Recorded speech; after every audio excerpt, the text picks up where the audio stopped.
First, import the grayscale image we want to engrave. Click to import the picture. Supports JPG, BMP and PNG formats. Select the picture you want to engrave. Click to open. Drag the icon below to view the layering of the model.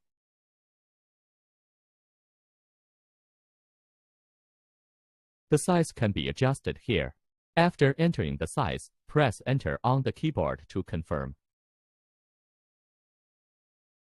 The number of layers of the model can be adjusted here. Around 200 floors will do, with a maximum of 255 floors. Press Enter on the keyboard to enter the number of layers. The filling type is in a bowl shape. The line spacing is 0.03.